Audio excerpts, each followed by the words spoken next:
ఇంకొక హదీస్ అబూ హురైరా రజల్లాహు గారి కథనం ప్రకారం ప్రవక్త ముహమ్మద్ సల్లల్లాహు అలైహి వసల్లం గారి యొక్క ప్రవచనం, ధన సంపదలు నీరులా పారే వరకు ప్రళయం సంభవించదు.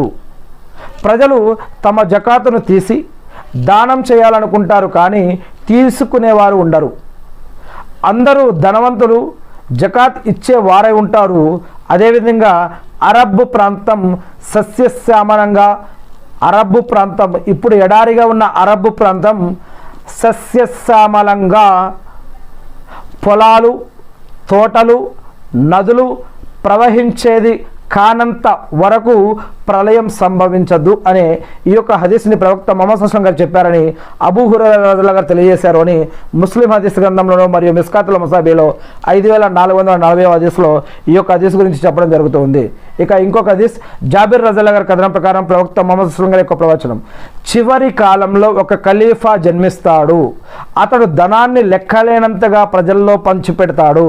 ప్రజలు ఆ ధనాన్ని లెక్క పెట్టలేరు. అంటే అతడు ప్రజలకు ధనాన్ని 2 చేతులతో పంచిపెడతాడు. ప్రజలు ఆ ధనాన్ని లెక్క పెట్టలేరు అని. ఇక ఇంకొక హదీస్ అబూ హురైరా రజల్లాహు గారి కథనం ప్రకారం ప్రవక్త ముహమ్మద్ సల్లల్లాహు అలైహి వసల్లం గారి యొక్క ప్రవచనం, భవిష్యత్తులో తీర్పు దినానికి ముందు ఫురాత్ అనే నది ఎండిపోతుంది. అందులో నుండి బంగారం కొండ బయటపడుతుంది. ఆ నది ఫురాత్ అనే నది ఎండిపోయి దాంట్లో నుంచి ఒక బంగారపు కొండ బయటకు పడుతుంది. అందులో నుండి బంగారం కొండ బయటపడితే ప్రజలు ఆ కొండను పొందడం కోసం యుద్ధం చేస్తారు. యుద్ధం చేసి వారిలో 99% మంది చంపబడతారు. 100లో ఒక్కరే మిగులుతారు. వారిలో ప్రతి ఒక్కరూ నేనే సజీవంగా ఉంటా అని అనుకొని నేను ఈ నిధిని చేజెక్కించుకుంటాను అని భావిస్తూ ఉంటారు. కానీ ఆ యొక్క నిధి ఎవరైతే తీసుకుంటారో వారికి ఏం జరుగుతుందో కూడా అనేక హదీసుల్లో మళ్ళీ చెప్పడం జరుగుతుంది. ఇక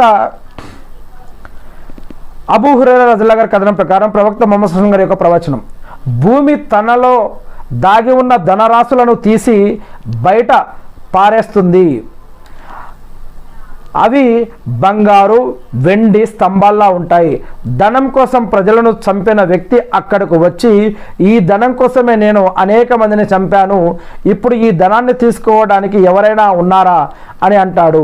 ఆ తర్వాత సంబంధాలు తెంచేవాడు, బంధువుల హక్కులను చెల్లించని వాడు అక్కడికి వచ్చి, ఈ ధనాన్ని కూడబెట్టడానికి నేను బంధుత్వాన్ని తెంచాను, ఇంకా వారి యొక్క హక్కులను చెల్లించలేదు, ఈరోజు ఈ ధనాన్ని గురించి ఎవరు అడగరు అని అంటాడు.